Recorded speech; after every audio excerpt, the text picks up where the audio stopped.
Udah tahu kan kenapa harus beli mobil 8M? Biar cocok sama outfitnya Ibu Gubernur kita tercinta. Keren banget. Mau deh punya outfit kayak gini. By the way, Ibu Sherly Johanda, gubernur terkaya, nggak mau nih ngikut outfit kayak gini. Ini tuh outfit kecintaannya masyarakat Kaltim. Aku nggak lo. Suka kan lo? Ngirik kan lo? Ngirik kan? Jadi jangan pada emosi, jangan pada sirik, jangan pada komen aneh-aneh. Karena outfitnya udah on point, ya mobilnya harus menunjang juga dong. Bener gak? Nah, pilih yang mana? Ayo, pilih Gubernur Maluku Utara atau istri dari Gubernur Kalimantan Timur yang viral itu. Silahkan pilih ya.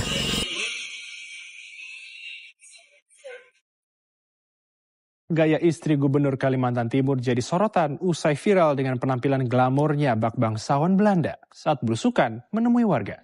Gaya mewah dan nyentriknya dikritik seiring dengan polemik penggunaan mobil dinas Gubernur Kaltim yang mencapai 8,5 miliar rupiah. Berpenampilan dengan gaun panjang bermotif bunga, berpadu perhiasan mencolok, serta topi klasik bak bangsawan Belanda.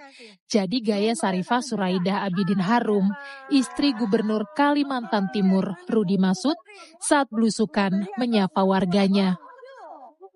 Gaya Sarifah yang dinilai mencolok menuai sorotan publik seiring polemik pengadaan mobil dinas Gubernur Kalimantan Timur senilai 8,5 miliar rupiah. Sarifah bukan hanya istri Gubernur Kalimantan Timur, namun ia juga merupakan anggota DPR RI fraksi Partai Golkar.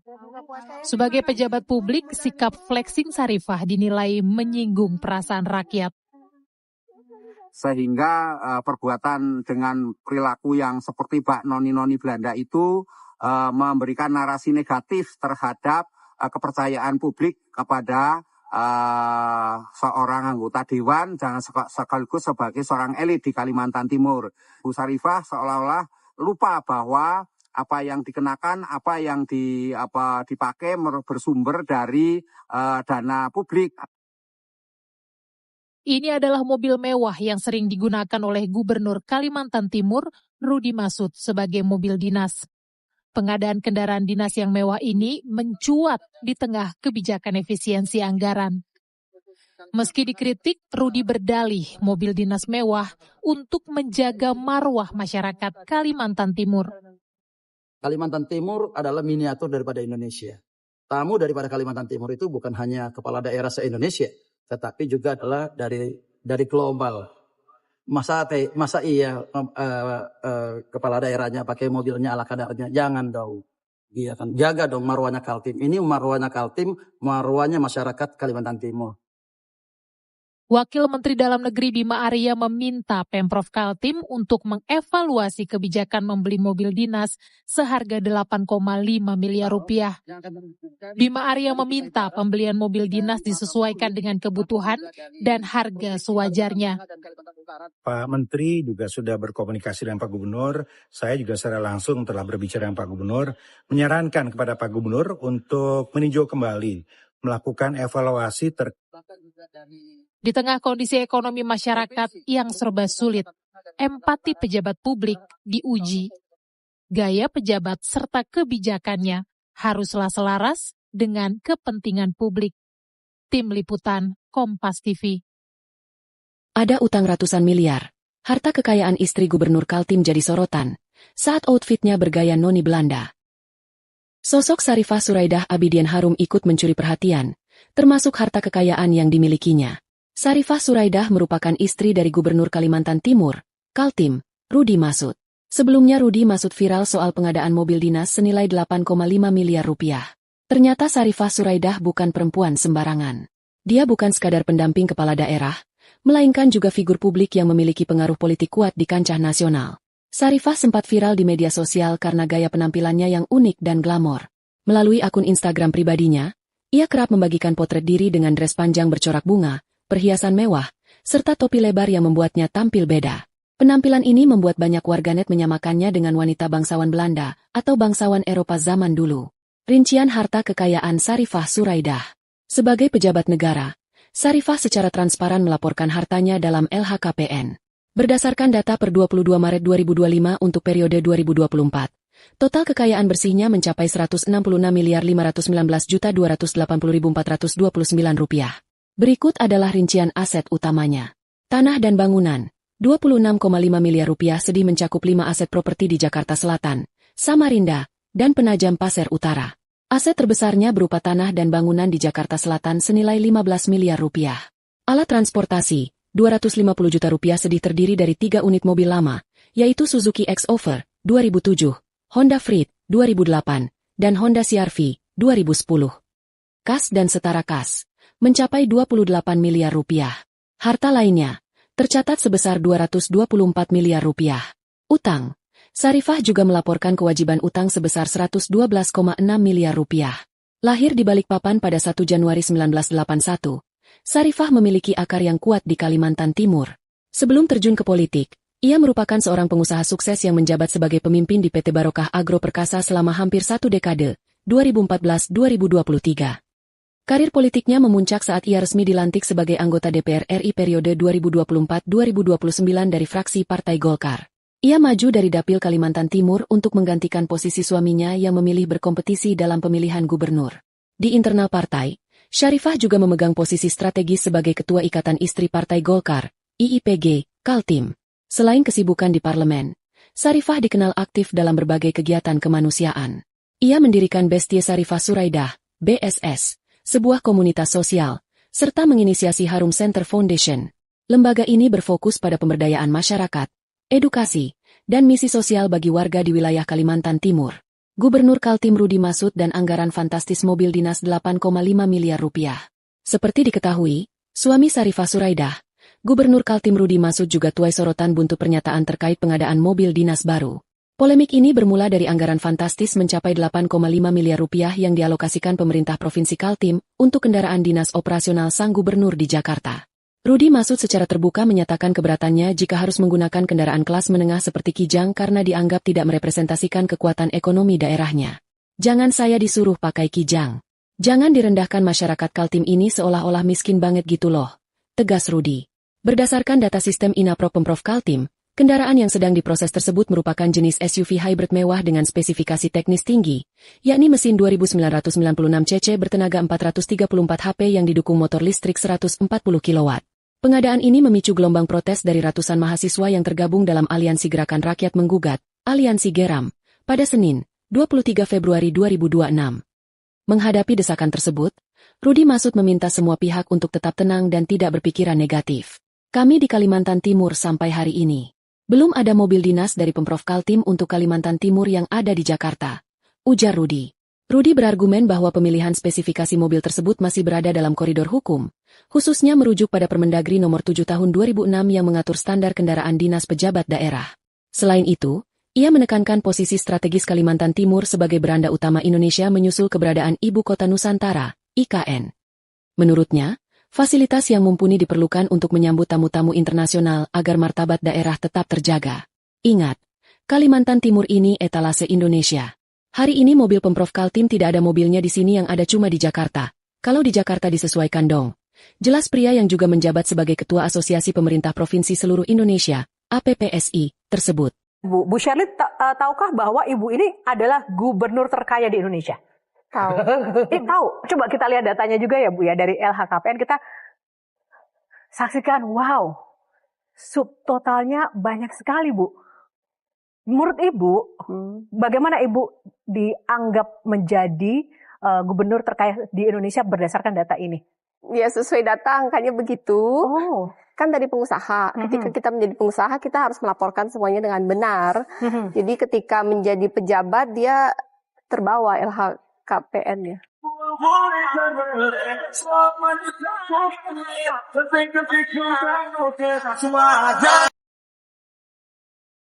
Sherly Johanda jadi gubernur terkaya Indonesia. Berapa ya harta kekayaannya? Sherly Johanda dilantik menjadi Gubernur Maluku Utara oleh Presiden Prabowo Subianto pada Kamis 20 Februari 2025. Namanya ini menjadi sorotan usai disebut sebagai gubernur terkaya di Indonesia dengan harta kekayaan mencapai 709 miliar rupiah. Melihat totalnya yang banyak itu, lantas apa saja ya daftar kekayaannya? Yuk kita lihat. Dilihat dari LHKPN miliknya, Sherly Johanda memiliki harta kekayaan dari berbagai bidang. Dari surat berharga, total kekayaan Sherly Johanda mencapai 245 miliar rupiah. Selanjutnya, untuk harta kekayaan tanah dan bangunan diketahui mencapai 201 miliar rupiah. Istri mendiang Beni Laos ini memiliki aset yang tersebar di Manado, Ambon, hingga Pulau Morotai. Bukan cuma itu, untuk harta kekayaan lainnya yakni dari transportasi dan mesin yang mencapai 7 miliar rupiah. Diketahui ia memiliki 4 buah mobil dan 1 motor. Sementara untuk kas dan setara kas miliknya yakni senilai 146 miliar rupiah. Nah, untuk harta lainnya senilai 96 miliar rupiah dan harta bergerak lainnya senilai 37 miliar rupiah. Untuk utang yang dimilikinya yakni mencapai 24 miliar rupiah. Dengan demikian, total kekayaan yang dimiliki Sherly Johanda yakni sekitar 709 miliar rupiah. Itu dia harta kekayaan Sherly Johanda yang disebut sebagai gubernur terkaya Indonesia. Melihat harta kekayaan Sherly Johanda, apa nih pendapat kamu? Coba tulis di kolom komentar ya. Berlalu sobaan.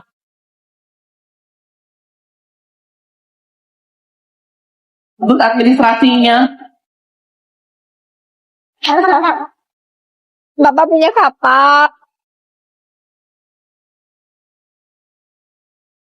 1 tahun lalu, tepat 20 Februari tahun 2025, Gubernur Maluku Utara Sherly Johanda memulai amanah besar menghadirkan perubahan nyata. Dan perubahan itu mulai terasa.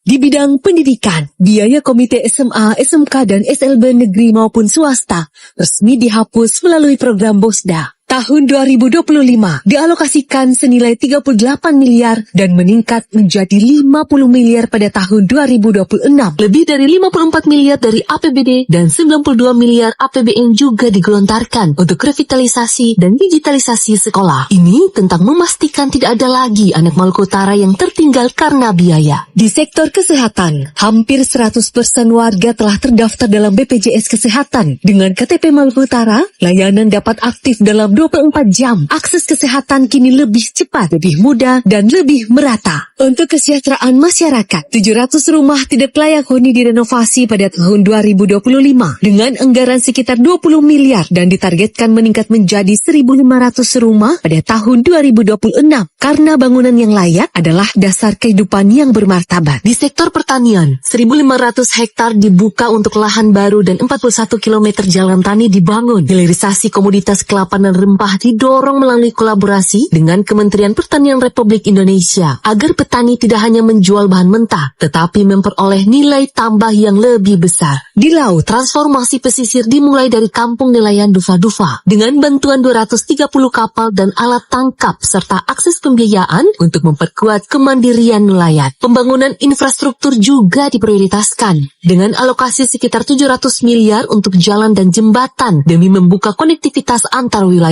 Pada tahun anggaran 2025, Dinas PUPR Provinsi Maluku Utara membangun 8 unit jembatan dengan total bentangan 145 meter di Desa Sambiki, Ruas Labuha Sawadai, Laiwuyu Ketamo, Sangu Induk, serta Tulabi Togore Batua. Selain itu, dibangun jalan beraspal sepanjang 6,2 km pada ruas SP Sidanguli Jailolo, Ibu Kedi, Kedi Galela, dan Tulabi Togore Batua. Pada tahun anggaran 2026, direncanakan pembangunan lapen sepanjang 49,5 km dan jalan beraspal 15,5 km di wilayah Halmahera, Pulau Mangoli, Pulau Mekian, dan Kota Ternate. Pada tahun yang sama, juga akan dibangun 12 unit jembatan dengan total bentangan 662 meter di sejumlah sungai dan ruas provinsi, antara lain Ake Bastiong, Ake Bibinoi, Ake Dolit, Ake Samong, Kalioba II, serta ruas Laiwui Jikotoma Anggai. Dan dalam tata kelola pemerintahan, Maluku Utara berhasil masuk pada zona hijau Monitoring Center for Prevention KPK dengan skor 89. Ini merupakan bukti komitmen terhadap pemerintahan yang lebih bersih. Perekonomian Maluku Utara tahun 2025 tumbuh sekitar 34,17%, menjadikannya salah satu pertumbuhan ekonomi tertinggi di Indonesia. 1 tahun mungkin belum cukup untuk menyelesaikan semuanya. Namun, 1 tahun telah cukup membuktikan arah bahwa perubahan itu sedang berjalan untuk pendidikan yang lebih adil, untuk kesehatan yang lebih merata, untuk petani dan nelayan yang lebih sejahtera, dan untuk Maluku Utara yang lebih kuat. Perjalanan masih panjang, dan langkah itu sudah dimulai. Baru kali ini iri sama gubernur orang. Please Ibu Sherly, aku speechless banget nonton video 1 tahun kerja, hasil kerjanya Ibu Sherly. Aku speechless banget, bangga banget walaupun aku bukan warganya Ibu Sherly, tapi aku tuh wow, amazing banget sama kepemimpinannya Ibu Sherly. Di video sebelumnya yang aku upload tentang gubernur Ibu Sherly ini, banyak banget masyarakatnya yang masuk ke kolom komentar dan bilang bangga banget punya gubernur kayak Ibu Sherly. Aku jadi iri. Ya, iya, siapa yang gak iri punya pemimpin yang baik banget, cinta banget sama daerahnya, mau banget membangun daerahnya lebih baik. Dan yang paling aku suka dari gubernur Maluku Utara ini, walaupun dia dinobatkan sebagai gubernur terkaya se-Indonesia, tapi penampilannya sederhana banget, sederhana tapi kelihatan berkelas banget ya, nggak perlu pakai aksesoris yang mewah-mewah, yang hedon-hedon, ya kan? Tapi tetap terlihat berwibawa. Setuju nggak? Jadi berharap banget Indonesia punya pemimpin-pemimpin kayak Ibu Gubernur Maluku Utara, Ibu Sherly. Please, ya kalau semua pemimpin-pemimpin negara kita, pemimpin daerah kita punya hati yang mau membangun negeri, hati yang terbeban sama keluhan-keluhan masyarakatnya, please nggak perlu tunggu beberapa waktu, beberapa tahun untuk jadikan Indonesia emas. Tapi kalau para pemimpin negeri cuman bisa memperkaya diri sendiri, nggak peduli sama rakyatnya, nggak peduli sama daerahnya, ya mau sampai 2000 tahun ke depan pun nggak akan jadi, nggak akan terwujud Indonesia emas, nggak akan terwujud masyarakat yang sejahtera. Karena kebanyakan pemimpin-pemimpin daerah kita cuman mementingkan kepentingan diri sendiri. Salut banget sama Ibu Sherly, salut banget, bangga banget, iri banget sama masyarakatnya yang punya gubernur kayak gini. 1 tahun kepemimpinan Gubernur dan Wakil Gubernur Maluku Utara, Sherly Juanda dan Sarbin Sehe, akhirnya sampai pada satu titik evaluasi. Dan hasilnya, mayoritas warga Kota Ternate memberikan rapor positif. Survei Litbang Halmahera Pos mencatat, 84,3% masyarakat menyatakan puas dengan kinerja 1 tahun ini.